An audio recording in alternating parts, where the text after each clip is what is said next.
Dear viewers, আমি কিছুদিন আগে স্কুলে গিয়েছিলাম। তো সেখানে একটা ইন্টারেস্টিং ঘটনা মনে পড়লো, এই জন্য আজকে এই টপিকটা আলোচনা করছি। এবং আজকে যেটি বিষয়ে আলোচনা করব এটি অবশ্যই একটা ইম্পর্টেন্ট বিষয় বা ইম্পর্টেন্ট এব্রিভিয়েশন। আমি স্কুলে গিয়ে এক ম্যাডামকে জিজ্ঞাসা করছিলাম যে ম্যাডাম, এটি আসলে কি এমপিওভুক্ত স্কুল কি না। তো ম্যাডাম বলছিল হ্যাঁ, এটি এমপিওভুক্ত স্কুল। তো আমার খুব একটা উৎসাহ জাগলো যে ম্যাডাম আসলে এমপিও মানে কি। তো যাই হোক, এই এমপিও মানে উনি তৎক্ষণাৎ বলতে পারেনি, অথবা একটু সংকোচে ছিল উনি। আমরা অনেক সময় স্কুলে জবের ক্ষেত্রে আমরা খুঁজি যে এমপিও হয়েছে কিনা, এমপিও হয়েছে কিনা, কিন্তু আদৌ কি আমরা এমপিও অর্থ জানি? আজকে এই বিষয়টা আলোচনা করতেছি।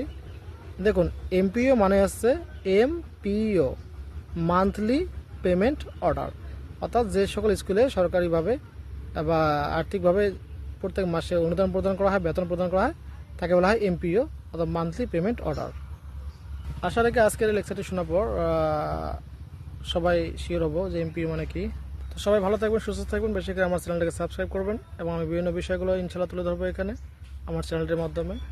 সর্বোপরি যে কথাটি বলি, সবাই আমার চ্যানেলে সাবস্ক্রাইব করবেন এবং একে অপরকে সহযোগিতা করবেন, এবং আমার চ্যানেলটাকে সাবস্ক্রাইব করার জন্য সবার কাছে সহযোগিতা কামনা করছি। থ্যাংকস অল, আল্লাহ হাফেজ, see you later, bye by.